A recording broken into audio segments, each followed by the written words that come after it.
All right. Hi, everyone. This is Dr. Isabelle Amigues, your friendly rheumatologist. And we are going live. If you're watching this live, please put a hashtag live. And if you're watching this on a replay, please put an hashtag replay. It helps with the whatever the way that they are showing us where to like what to watch. Today, I'm really excited to share something that I've discussed in a little bit more detail with our group. So the from flares to freedom. So it's the Counter Clockwise Study. It's actually an old study, but you're going to see why it's super exciting and how we can use it when we have a rheumatologic disorder. And before we go into this, I just want to remind everyone what this group is. We're going to have another cohort that's going to start soon, maybe in another couple of weeks. Basically, this is a group where a physician, so me, like as a physician, a rheumatologist, I've created this group so that we know how to heal and we are empowered. So the goal is to empower each patient towards their own healing so that they can heal. And it's not just medicine. So yes, medicine is very powerful, but it is not enough. And so we want to basically help the mind. And you're going to see why this is important. And so the idea of this group is to show people and patients what is possible in their healing journey. And it's to inspire and to be inspired with each other. With, the baseline is this basically this resetting our our autonomic immune system, because we know that there's an association between our immune system and our autonomic system. So when you're stimulating the sympathetic system, there's more inflammation. If you're stimulating the parasympathetic system, there's less inflammation. And so the goal is to help reset this in a group setting. And we know that when you're in a group setting, you heal faster, you heal more deeply, you heal better and longer. So that's really the goal, right? And I don't think this exists with rheumatology right now, but I felt called to do this. And I have to say, I think this is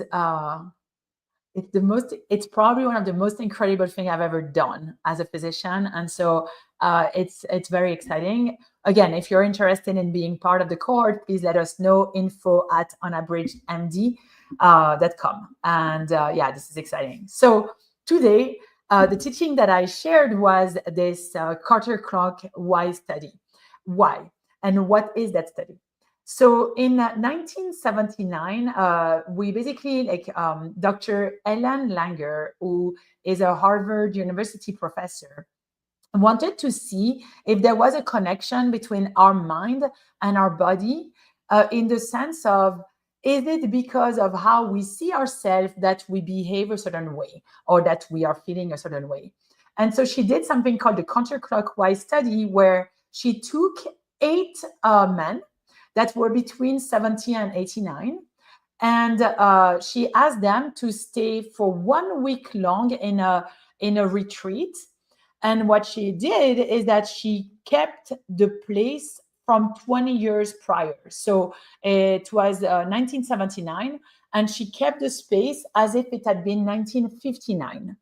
They removed the mirror so that they wouldn't see themselves, and they asked each of the participants to behave as if they were 20 years younger. So they asked them to talk about political event as if it were happening today. They had the radio that were playing things from 20 years prior. They had posters, the decoration, the furniture was from 20 years prior.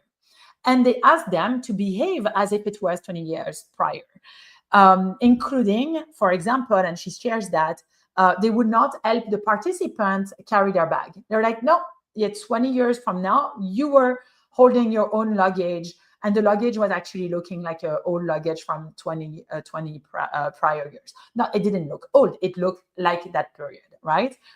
And then they evaluated them as baseline, and then after that 1 week. So we're talking about 1 week, guys. Like you're gonna see, it's incredible.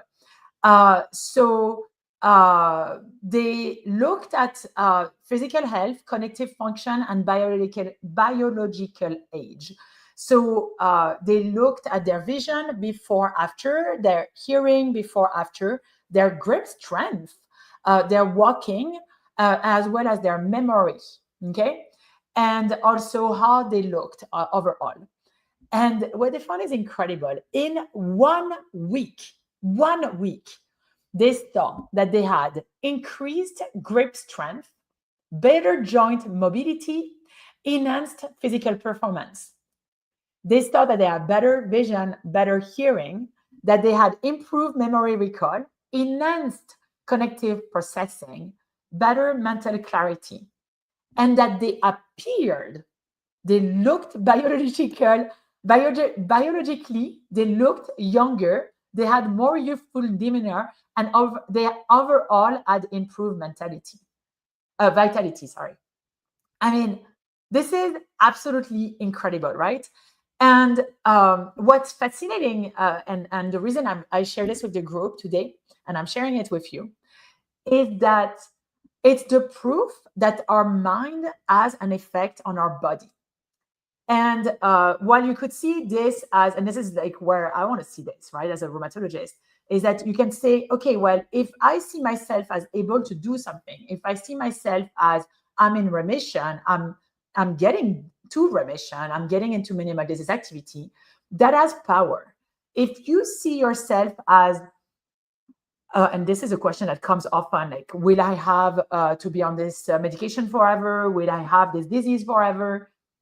Like, if you're seeing this, you're not helping yourself, right? Because you're seeing yourself as, I'm someone that is sick.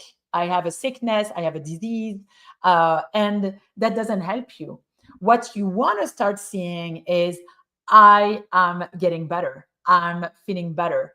I'm helping my body. This is what I can do. This is how incredible the medicine is, right? And medicine are. And so I wanted to share this with you all, because I think this is powerful.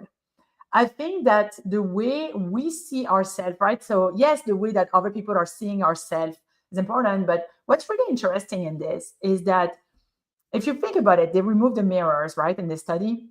Other people saw each other, but they were asked to see them, to act as if everyone was 20 years younger. And so the way you see yourself is super important. The way you act is super important. The way other people are seeing you is super important, because it's also the reflection of how you see yourself. So, what I would like you to consider is how much of an impact your mind is having on your health. If you're seeing yourself as sick, most likely you're going to be sick. If you're, following those Rheumatology 101 lives, you're probably already like knowing that mindset is huge for us, right? And what I'm recommending you do, right, is start seeing yourself healthy, start seeing yourself in full remission. One, because the modern medicine is incredibly powerful. Like, our biologic are so good. And second, because mind as there's a body, like, it's what she called, Dr. Langer, she calls mind body unit. It's not two separated things, it's all together. So the work that you can do from now on is look at yourself, look at what can be done right now, what you're looking at right now that is stopping yourself, and switch the mindset. So for example, if you're waking up thinking, oh, I'm going to have morning stiffness, wake up and think, oh, my morning stiffness is going to go away. It's going to go away faster. And then you can also say, okay, well, I'm taking this medicine and I know that this medicine is working. This medicine is going to help my morning stiffness. This medicine is going to help my joint pain. This medicine is going to get me to full remission. Start seeing that.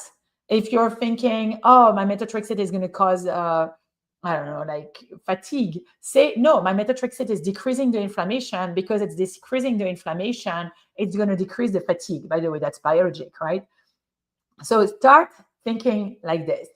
I want to do a shout out to Dr. Patricia George, because she's the one who recommended a podcast with Professor Langer. And I got so excited by your podcast. And I had heard already of the Counter Clockwise Study, but I had never really looked at it in detail. And I think that that's a fascinating study. And yeah, so Patty, if you're listening to this, thank you. Thank you for sharing this. Thank you for sharing your knowledge and the discoveries that you're having along the way as a physician. That's incredible in pulmonary hypertension. Thank you. And thank you for everyone for tuning in. Thank you, Arbakta. Thank you, Tiff Wilson. Hi, Tiff. Thank you, Zainad. Tiore, hi. And if you're watching this, most likely you're going to watch this on replay. Look at it, or maybe you're listening. We're going to start putting those on podcast as well. So have a great day, and I'll see you next week. Thank you, everyone.